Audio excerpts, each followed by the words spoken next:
कक्षा 12 के सभी विद्यार्थियों, आज मैं आपको भौतिक शास्त्र के लिए, जी हाँ फिजिक्स के लिए रामबाण लेकर आया हूँ। ठीक है, बेहतरीन सा मॉडल पेपर है ये, आपका प्रैक्टिस सेट पेपर है, कोई रियल नहीं है, लेकिन ये गारंटी है इस पेपर से आपका 40 से 50 नंबर का फंसेगा। 4 पेपर दे रहा हूँ, ABCD करो और टॉपर बनो, बिल्कुल गारंटेड है। ठीक है भैयू, क्योंकि आपके पास समय कम है, ऐसी चीजों पर ध्यान देना पड़ेगा जो मोस्ट इंपोर्टेंट है। यहाँ से देखेंगे सा ऑप्शन रहेगा। तरंगे एक स्थान से दूसरे स्थान तक संचरण करती है ऊर्जा। धारावाही वृत्तीय कुंडली के केंद्र पर उत्पन्न चुंबकीय क्षेत्र होता है कुंडली के तल के लंबवत। यहां से अपना सा ऑप्शन राइट रहेगा। प्रकाश विद्युत प्रभाव आ जाएगा यहां से आपका।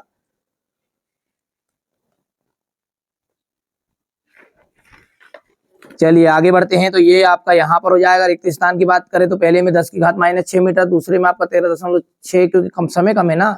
अवतल हो जाएगा। व्यतिकरण में ऊर्जा का पुनरावर्तित होता है और यहाँ से घटता है।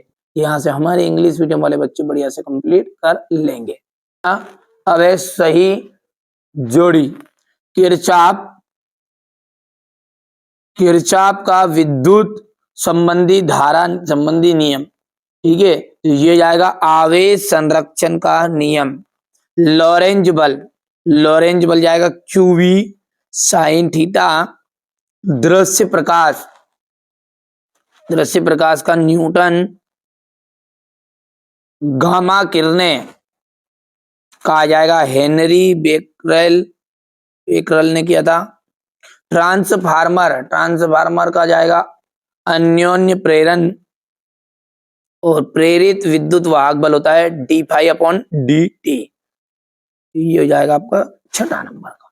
बढ़िया से कंप्लीट करिए। मैं कह रहा हूं आपको, आप अच्छे से तैयारी करो, 100% श्योर गारंटी ले लूं, लिखा पढ़ी कर लें आप। ठीक है, ऐसा कोई दिक्कत नहीं है ना भैया। 100 रुपए वाले स्टाम्प पे लिखा पढ़ी कर लेंगे, इन्हीं में से आएगा आपका पेपर। और मैं जो बता रहा हूं ना आपको, ABCDEF देख लीजिएगा, है ना। कहां तक? A B ये हो चुका है, B चल रहा है, C D और E और F भी दूंगा। 80% बनानी है तो D तक कर लो, 90 से पार जाना है तो E और F भी कर लो।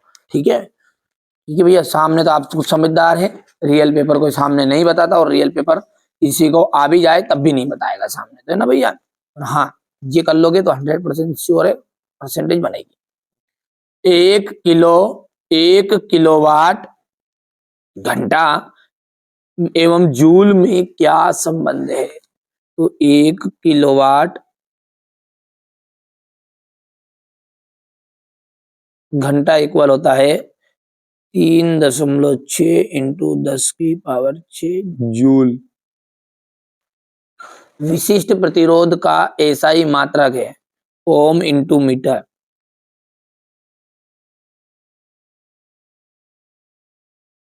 ओम इंटू मीटर। ठीक है भैया। चलिए अगला देखते हैं। इस लेंस की क्षमता धनात्मक होती है, तो इस लेंस की क्षमता धनात्मक है, उत्तल लेंस की क्षमता धनात्मक होती है।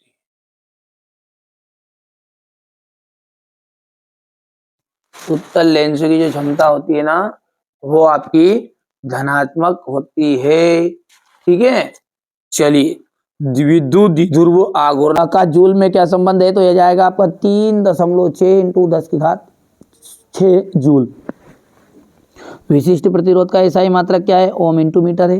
किसी लेंस की क्षमता धनात्मक होती है तो उत्तल लेंस की, और ऋणावेश से धनावेश की और होगा विद्युत ध्रुव की दिशा। विस्थापन धारा आ जाएगा। यहाँ से हमारे इंग्लिश मीडियम वाले बच्चे बढ़िया से कंप्लीट करेगा। आप तो देखो अच्छे से कंप्लीट करो, किसी के बहकावे मत आओ, 1 रुपया शुल्क मत दो, फ्री में कोई चीज़ मिल रही तो लो।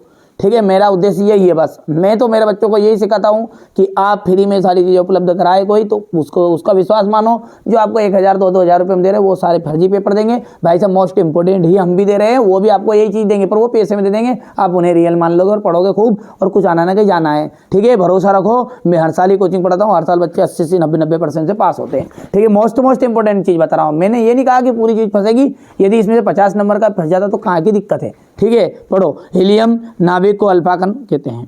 हाइड्रोजन बम की कार्यविधि नाभिक की विखंडन पर आधारित होती है, सकती है।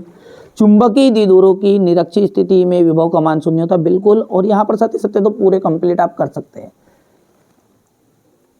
ठीक है, इसके बाद में हम बात करेंगे यहाँ से अब क्वेश्चन नंबर 6 से बिल्कुल फोकस ध्यान से रख लीजिएगा सही।